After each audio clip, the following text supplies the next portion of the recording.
साथियों नमस्कार। आज का विषय मूंग की खेती में मूंग की उत्पत्ति व बीज की प्रमुख प्रजातियां। साथियों इसकी उत्पत्ति 3000 वर्ष पहले अपने भारतवर्ष में ही इसकी उत्पत्ति हुई है। ये वैसे गर्मी का पौधा रहा है और पहाड़ियों पर ये भी खरपतवार के रूप में हुआ, आज वो एक फसल के रूप में है। तो साथियों मूंग की प्रजातियों के बारे में हम आपको बता दें, इसमें मुख्य रूप से IPM 205-7 है। ये प्रजाति 7 से 11 क्विंटल तक प्रति हेक्टेयर उत्पादन देती है। इसकी बीज की मात्रा अगर हम देखें तो इसमें 7 से 8 किलो बीज प्रति एकड़। अगर इसकी पंक्ति से पंक्ति दूरी हम लगाएं, बुवाई इस वक्त हम करेंगे तो क्या करें कि इसमें 22 से 24 सेंटीमीटर पर ये हम रो लगाएं। पंक्ति से पंक्ति दूरी, पौधे से पौधे की दूरी रखें लगभग 2-2.5 इंच। गहराई साथियों इसकी बुवाई की जो रहेगी वो वही रखें 3 सेंटीमीटर। ये व्यवस्था इस प्रजाति की है। साथियों प्रजाति दूसरे नंबर पे जो है आ रही है पूसा विश्राम, पूसा सम्राट।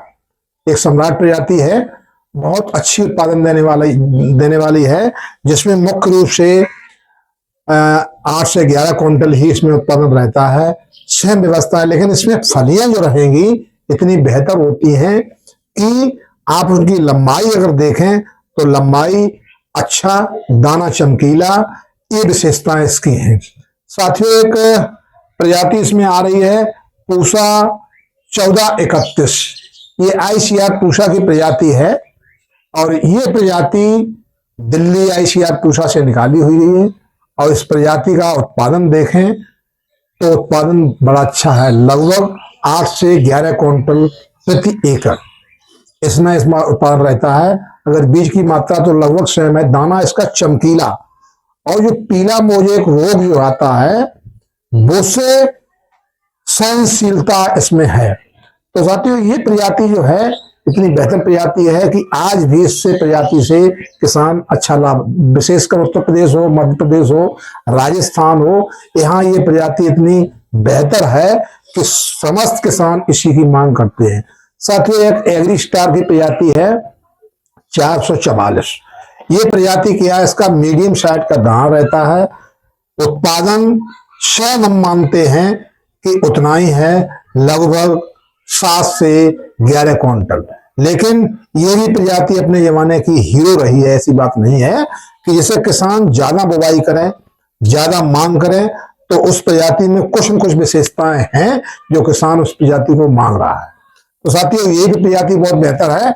इसकी अगर हम पंख से पंख दूरी लगाएं तो 22 से 24 सेंटीमीटर है। इसका अगर फुल टाइम हम देखें बुवाई से लेकर के कटाई तक तो इसका 70 से 75 दिन प्रति फसल का पूरा चक्र रहेगा।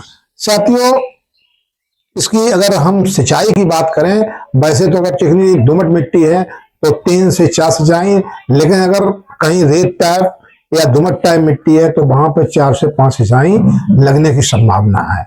साथियों और इसमें और कोई खास बात नहीं है कि अगर कहीं पर हमें खरपतवार का नियंत्रण करना है तो इसके लिए हमें क्या करना है कि सपोज करिए आज हमने मूंग की बुवाई की है, अब करने के बाद उसमें क्या करें, हम दूसरे दिन उसके बुवाई के 72 घंटे में पेंडामिथलिन जो स्टाम के नाम से आ रहा है 3.3 लीटर प्रति हेक्टेयर के हिसाब से अगर हम स्प्रे कर दें तो उसमें जौड़ी पत्ती के जितने भी खरपतवार आ रहे हैं वो एक भी खरपतवार नहीं आएगा।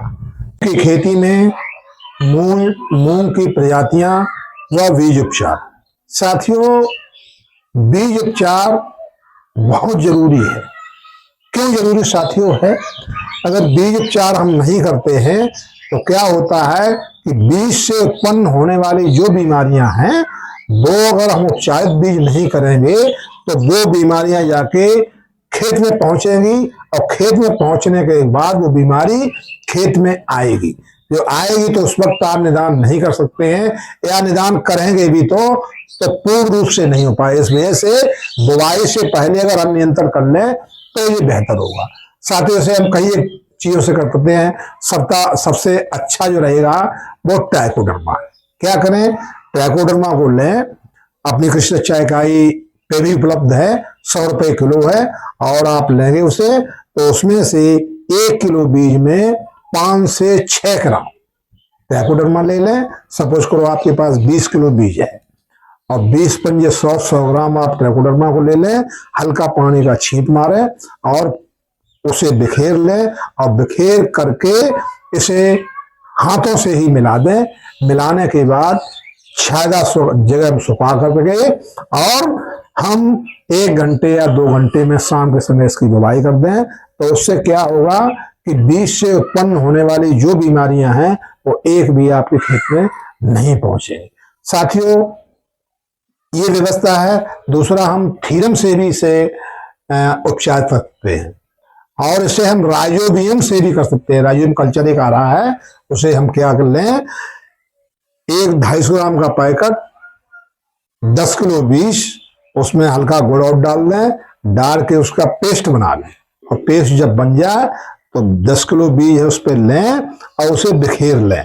बिखेर के उसे वो पेस्ट को लगा के हाथों से मिला दें, तो हमारी ये राइजोबियम एक बैक्टीरिया है जो पूरे बीज पे लग जाएगा। जाते ही वहां पर क्या करता है, जो वायुमंडल की 78% नाइट्रोजन जो वायुमंडल में घूम रही है उसे खींच के पौधे को देना, ये काम उस कल्चर का रहता है।